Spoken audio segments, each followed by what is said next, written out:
Halo, Assalamualaikum warahmatullahi wabarakatuh. Ketemu lagi dengan saya Vivi dalam membahas statistika. Jadi, seperti yang teman-teman lihat di judul, kali ini kita akan belajar bersama cara uji Friedman dengan SPSS. Begitupun cara interpretasi hasilnya. Nah, sebelum kita mulai, mari kita pahami apa sih itu uji Friedman. Jadi, uji Friedman merupakan salah satu analisis yang tidak membutuhkan syarat normalitas data. Ya, jadi dia masuk dalam analisis non parametrik.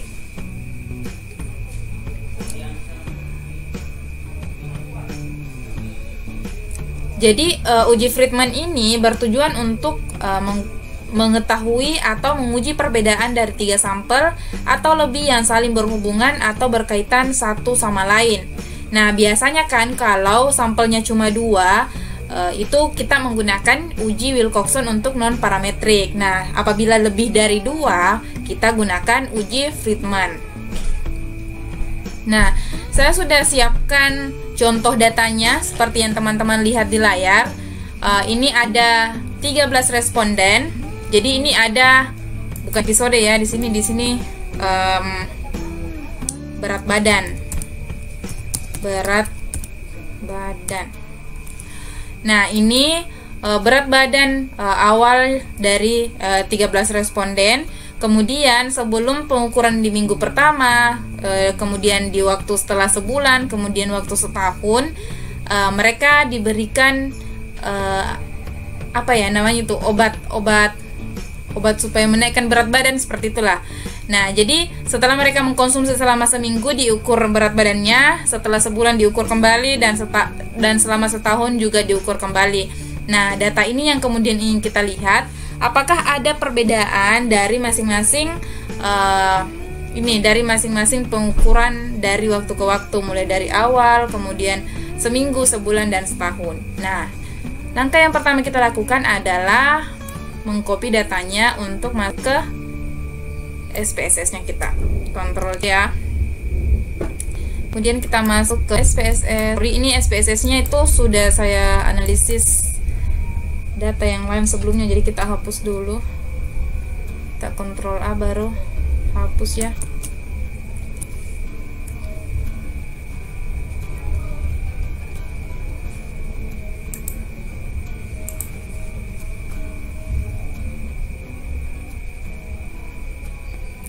Not responding. Sensating.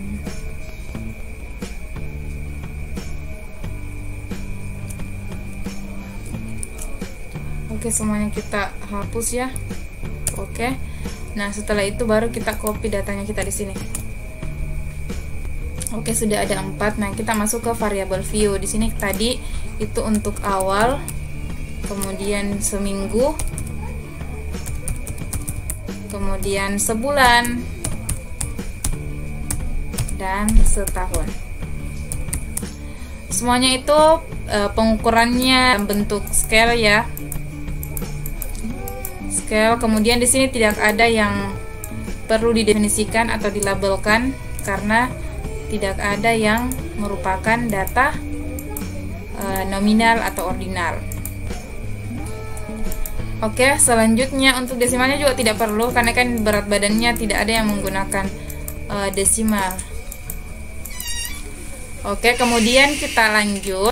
Nah, setelah seperti ini, kita bisa masuk langsung ke analyze. Jadi, ini tidak lagi membutuhkan syarat kenormalan residual. Jadi, ini memang sudah dianggap tidak layak untuk analisis parametrik. Jadi kita langsung saja analisis non parametriknya khusus di uji Friedman. Nah, yang pertama kita lakukan, klik analyze, kemudian kita masuk di non parametric test, kemudian kita masuk di legacy dialog. Nah, di sini ada pilihan beberapa ya.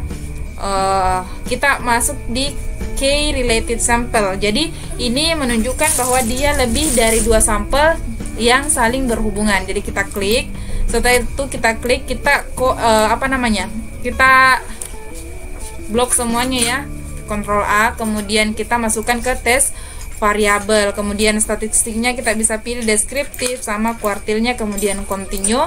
Dan jangan lupa kita checklist di tipe tesnya itu Friedman. Kemudian kita klik OK.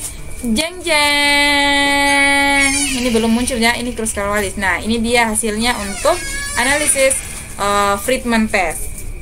Nah, mari kita menginterpretasikan. Jadi di tabel pertama ini teman-teman melihat deskriptif statistik. Nah, di sini deskriptif statistik dia menunjukkan berapa jumlah data yang dianalisis, kemudian rata-rata masing-masing waktu pengukuran itu, kemudian standar deviasi, minimum, maksimum sampai di persentil. Kemudian kita masuk di ranking. Di sini rata-rata ranking di awal, seminggu, sebulan dan setahun. Oke, lihat ya teman-teman. Jadi selanjutnya di statistik, tes statistiknya.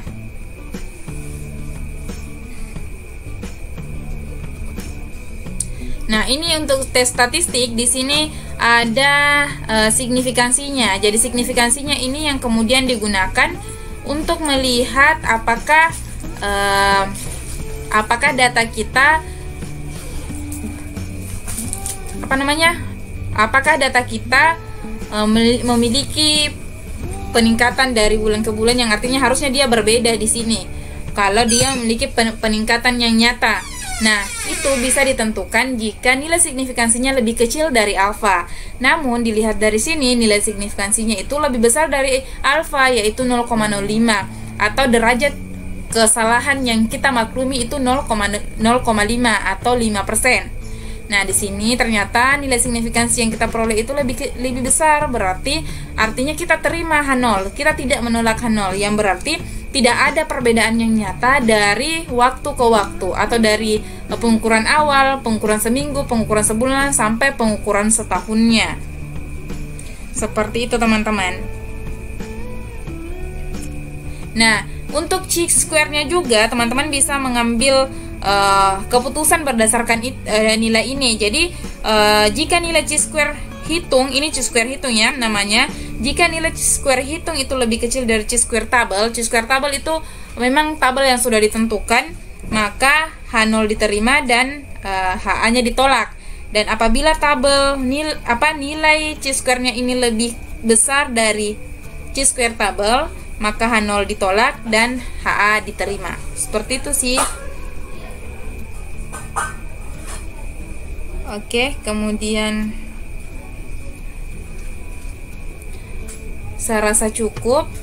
Semoga terbantu ya untuk mengerjakan tugas-tugasnya. Jangan lupa juga dukung kami supaya kami lebih bersemangat lagi dalam membuat tutorial statistik selanjutnya.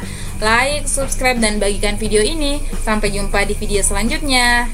Assalamualaikum warahmatullahi wabarakatuh. Dah.